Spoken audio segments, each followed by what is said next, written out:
표정이 좋죠. 네. 이거 불 좀 다 켜주세요. 얼굴 보면서 이야기 나누고 싶어요. 네, 불 다 켜주세요. 네. 옆에서 얼굴 바라보세요. 좋은 시간 되고 있는지. 네. 제가 지금 심장이 뛰고 있어요. 물론 안 뛰면 죽은 사람이겠지만 왜 이렇게 떨리죠? 네. 저는 보통 이렇게 제가 공식적인 자리에서 인사하는 게 있거든요. 십자가의 마음으로 섬김의 삶을 살고 있는 사명자 강찬입니다. 네. 원래 크게 웃어야 되는데 제가 부른 타이틀곡만 이야기한 거예요. 네. 십자가, 섬김, 사명자. 네. 그렇게 살고 싶어서. 네. 제가 왜 강찬인지 아시죠? 강하게 찬양해서. 제가 그냥 두서없이 이야기할게 편하게 이야기할게요. 저는 제가 찬양 사역 하기 전에 사실 음악을 전공하지 않았고요. 제 아버님 목회하셨는데 어릴 때부터 자연스럽게 음악을 접하면서 음악이 좋아서 그냥 그렇게 살았고, 아버님이 목사님이지 제가 목사님이 아니잖아요. 근데 그런 불편한 자리가 정말 종교의 자유가 없는 집에 태어나가지고요, 목사의 아들로 살아가는 게 너무 쉽지 않은 그런 불편한 마음으로 살면서 그냥 음악하면 참 좋았어요. 그게 다였어요. 근데 그렇게 음악하다 보니까 또 목사 아들이니까 찬양팀하고 선교단하고 그렇게 활동했던 것이 지금의 제가 되었고요. 사실 그때는 제가 또 대학 때 가장 많이 불렀던 노래가 이제 강하게 찬양을 강하게 노래하는 그런 거 있죠. 네.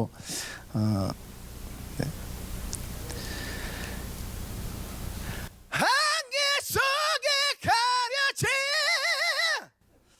제가 예전에요 이런 노래를 주로 많이 불렀어요. 네, 사실 이거 오랜만에 부르니까 지금 허리가 땡기네.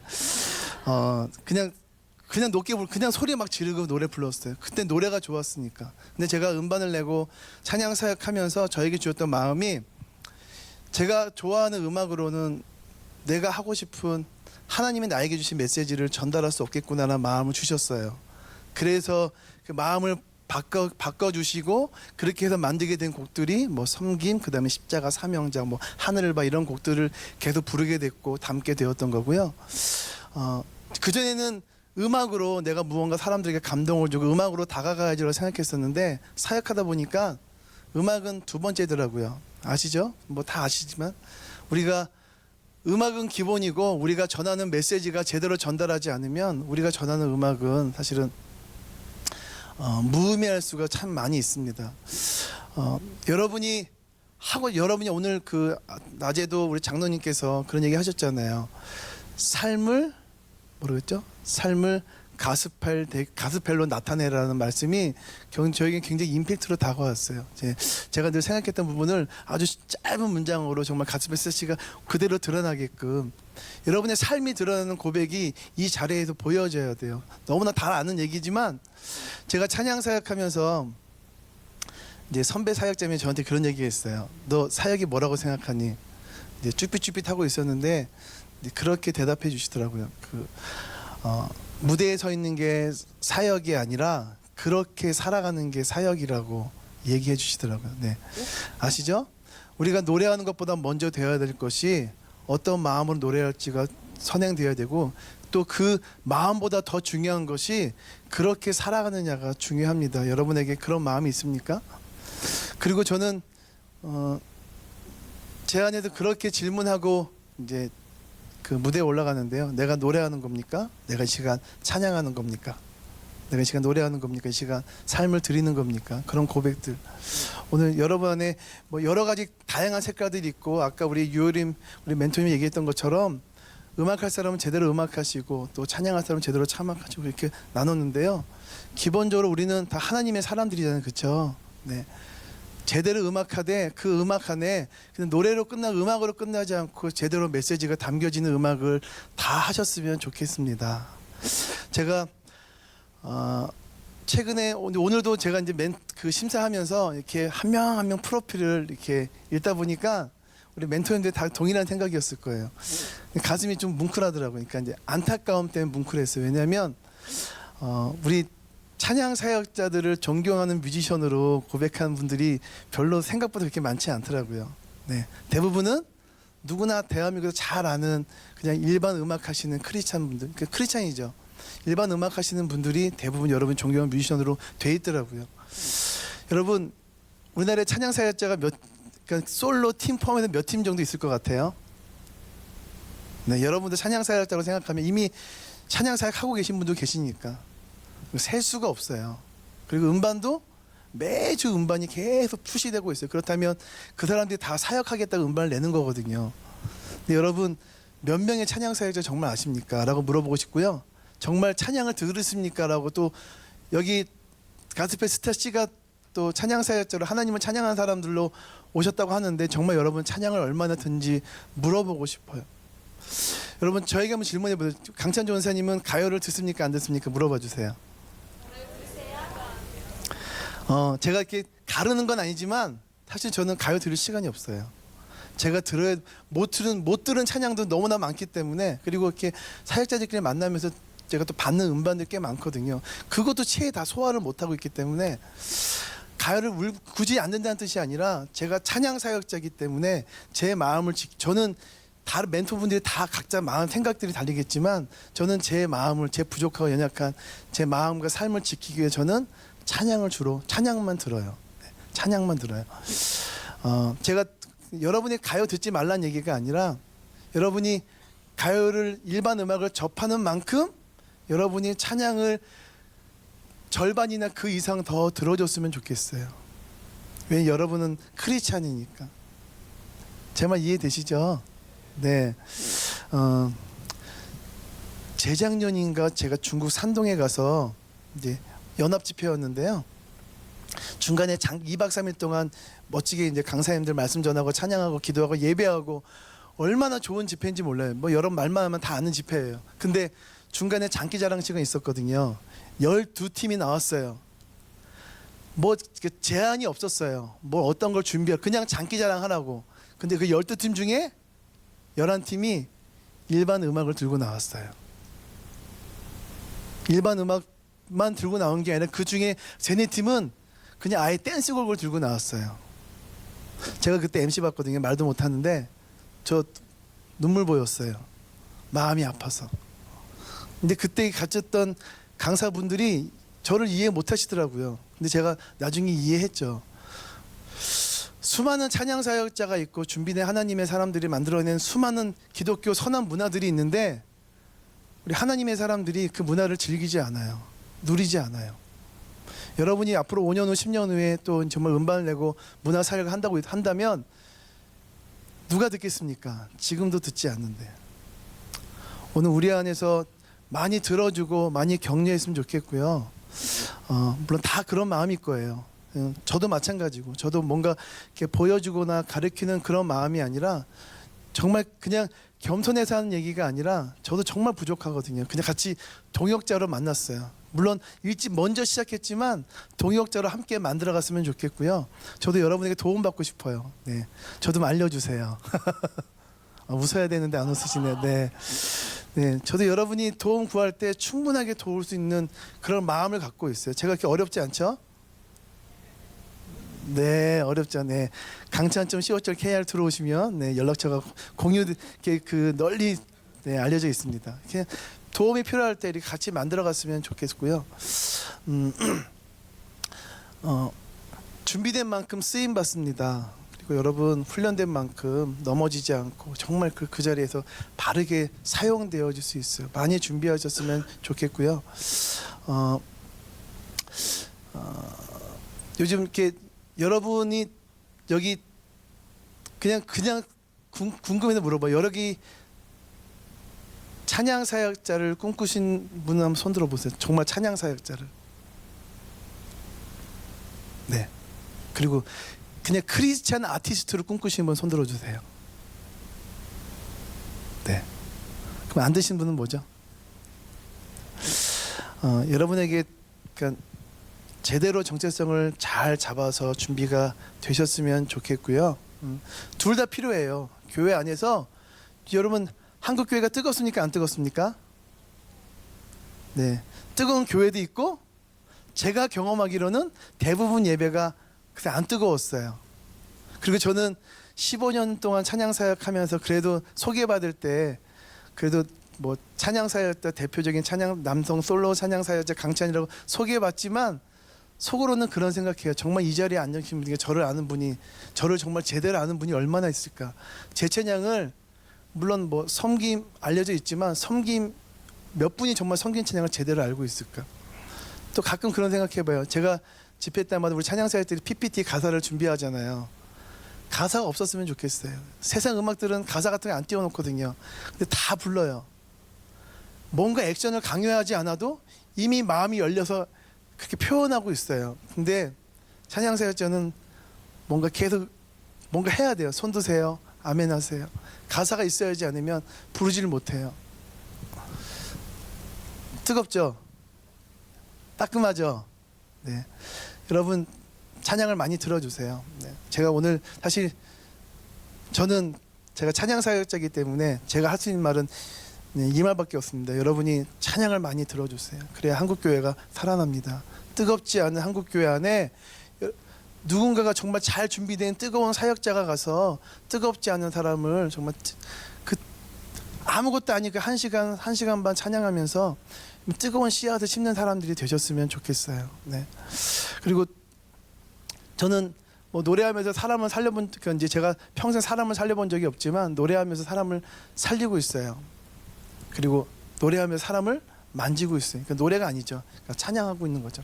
제가 찬양할 때 사람이 만져지고 회복하고 있어요. 물론 제가 한 게 아니라 하나님이 저를 그렇게 사용하시는 거예요.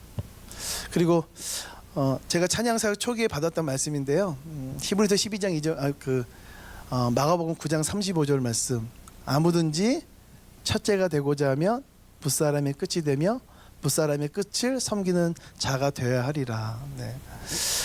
여러분 최고가 되십시오. 네. 네, 우리 아멘 하신 분들만 그렇게 될 줄 믿습니다.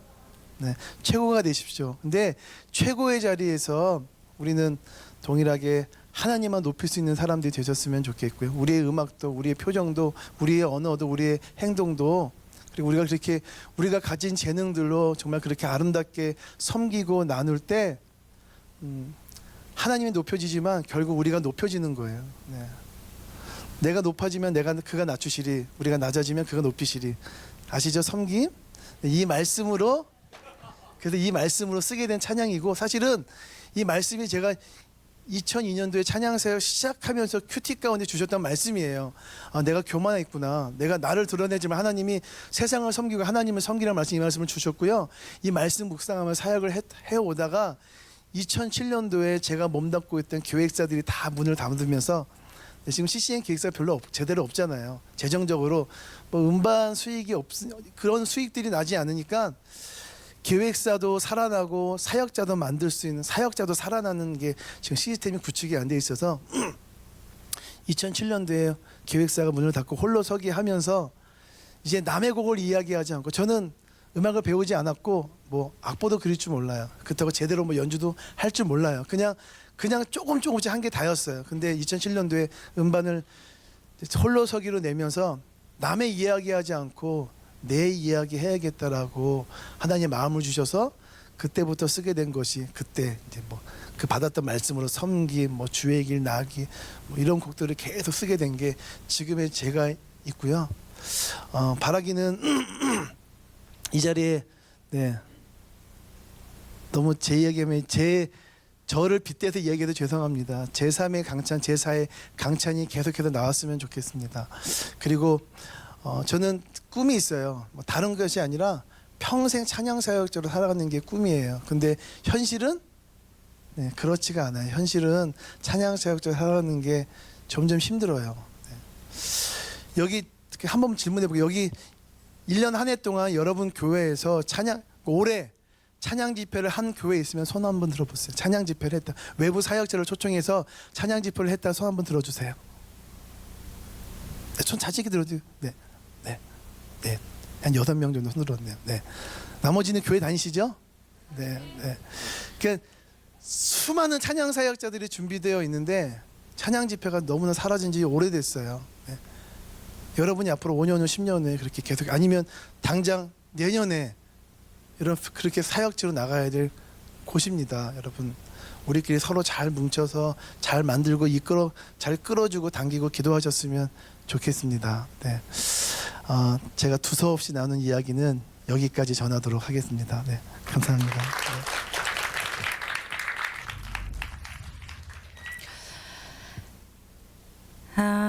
요즘 참 라이브 음악 프로가 많이 나오고 있어요. 그죠? 좋은 현상 중에 하나예요. 저는 잘 보고 있어요.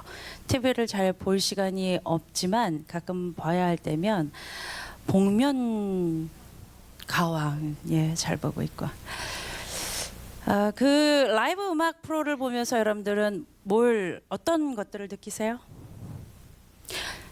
복면가왕 뭐 어디에서도 하나님이라는 예수님이라는 단어 단 하나도 없죠. 그런데 그 노래를 들을 때 감동하고 눈물을 흘려요. 저도. 그러면 찬양 속에는 교회 안에 있는 복음성과 찬송가 이 모든 CCM 아까도 뭐 여러 가지 구분은 하셨지만 하나님께 올려드리는 영광 드리는 것이 찬양이고 컨템포러리 동시대의 음악을 가지고 믿지 않는 사람들에게 또 믿는 사람들에게 하나님에 대해서 내가 얼마나 기쁜지 내 삶이 얼마나 행복한지 너희들도 그렇게 살아 그렇게 이 초대하니까 여기 응해봐 라고 선포하는 거예요. 하나님이 없는 일반 노래에도 감동하고 울고 있고요. 하나님께서 우리를 얼마나 사랑하시는지를 얘기하는 것도 늘 감격하고 있어요. 앞에 멘토분들 네 분들에 대한 이야기도 전부 다 마찬가지고 이게 뭘까요? 우리가 그 노래들에 감격하고 반응하고 하는 것이 뭘까요? 왜 그럴까요? 저는 뭐 각자 생각들은 다 다르겠지만 이건 실제라고 생각해요. 실제이기 때문입니다. 노래는 찬양은 우리 삶의 실제예요. 음악이 음률이 소리가 손에 잡혀요? 눈에 보여요? 어떤 형상이 있어요? 하지만 실제예요. 그죠? 여러분들 왜 노래하세요? 앞에서 쭉 얘기하셨던 것. 음악가인지 사역자인지 그거 정말로 중요한 부분입니다. 그런데 내가 왜 노래하는지를 분명하게 생각을 하고 그 부분에 있어서 내 삶을 통해서 삶을 깨닫게 하시고 그 음악이라는 도구를 통해서 또한 하나님이 누구인지 예수님이 누구인지 성령님이 누구이신지 십자가가 무엇인지 천국이 무엇인지를 이야기하는 복음 이 삶을 실제를 우리는 전달을 하는 사람들이라고 생각을 해요. 그렇기 때문에 그 실제를 하나님이 살게 하세요. 찬양은 삶을 뛰어넘는 실제라고 저는 이야기합니다. 여러분들 가스페스타스에 오셨는데 뮤지션으로 음악가로서 크리스천 아티스트로서 아니면 찬양 사역자로서 분명히 해야 합니다. 결정하셔야 돼요. 왜냐하면 분명한 실제가 있기 때문이에요. 영적인 실제. 제가 8월 26일부터 9월 5일까지 찬양 사역 한 13년째 하고 있는 중에 대만 사역을 두 번째 다녀왔습니다. 저는 솔로 사역자이고 매니저나 뭐 아무것도 없어요. 혼자 가방 메고 지하철 타고 타이베이시를 휘젓고 다니면서 찬양 교회를 찾아가고 양로원 찾아가고 고아원 찾아가고 찬양했어요. 계속 하루하루 진행되면서 하나님이 계속 몰아가십니다. 저는 성악가예요. 클래식 음악을 정확하게 정통으로 공부했어요. 실력으로도 지금 성악가분들 활동하시는 분들에 비해 제가 못하다고 생각하지 않아요. 그만큼 연습실에서 내가 나에게 공부하는 곳에 있어서 연습하는 거에 있어서 투자 확실히 했다는 거예요. 누구에게나 인정받을 만큼. 찬양하는 사람이라고 해서 영성으로만 가면 안 된다는 얘기 하셨죠. 자, 저는 찬양 사역자의 저는 제 모티브를 두고 있습니다. 그러면 분명히 영적인 실제가 공격하고 있어요. 자, 여러분들 겁주는 게 아닙니다. 실제를 살아내는 것은 삶의 문제에 있어서도 늘 어려운 것들이 계속되어 있고 그 어려움을 승화시켜서 노래로 표현했을 때만 해도 사람들에게 감동이 되어져요. 찬양은 복음을 전하기 때문에 실제의 영적 존재들에 대한 공격이 분명히 있습니다. 사역하는 내내 당황할 수밖에 없는 상황들이 있었어요. 머리채를 자꾸 휘어잡기, 빙 한번 돌리는 것 같은 온몸이 휘청거릴 정도의 영적 공격이 있었고, 어젯밤에 5살짜리 아들이 갑자기 알러지 반응으로 호흡 곤란이 와서 새벽에 응급실에 갔다가 온 사람이에요. 사단이 공격하는 부분들에 대해서 인지하고 있었고 아무 이상이 없을 거라는 것을 알고 있었지만 두려운 마음이 있어요. 간단하게 이야기하려고 그러는데 또 길어졌네. 제가 말씀드리고 싶은 것은 음악가로서의 모습이건 찬양 사역자로서의 모습이건 이것은 삶을 살아낸 실제를 여러분들이 통과해 내서 전달하는 것이고 그 전달력, 표현력을 통해서 사람들은 다시 새 힘을 얻고 일어날 수 있게 되는 겁니다. 여러분들 아세요? 요즘 많이 보이죠? 미래에 없어질 직업 목록. 선생님이 없어지고요. 또 뭐가 없어지죠? 은행원도 없어지고요. 지금 많이 선호하고 있는 직업이 없어지고 있어요. 그 가운데 유일하게 눈에 띄는 없어지지 않는 직업이 문화예술 분야예요. 왜일까요? 사람들은 문화, 예술을 통해서 리프레시, 재충전합니다. 엄청난 능력을 갖고 있고 힘을 갖고 있고 에너지를 갖고 있는 것이에요. 눈에 보이지 않지만 분명한 실제를 갖고 있는 이 문화 사역은 사람들을 다시 호흡하게 하고 일어서게 합니다. 그것에 복음이 들어간다면 여러분들은 세상에 어떤 자리에 높은 사람 앉아 있는 그 자리보다 얼마나 많은 물질을 갖고 있는 사람들보다 하나님께 정말 잘했다. 내 사람들을 하나님께 돌려보내고 다시 힘을 얻고 다시 살아낼 수 있는 힘을 있게 하는 너희들 잘했다. 충성된 내 종아라고 칭찬해 주실 줄 믿습니다. 여러분들 지금 그렇게 엄청난 일에 여러분들이 꿈을 갖고 있는 거라는 것이에요. 그리고 그냥 떠다니는 것 아닙니다. 삶을 실제로 살아내셔야 된다는 것을 늘 기도하며 말씀 가지고 기도하며 살아내시기를 간절히 축복합니다. 사랑합니다.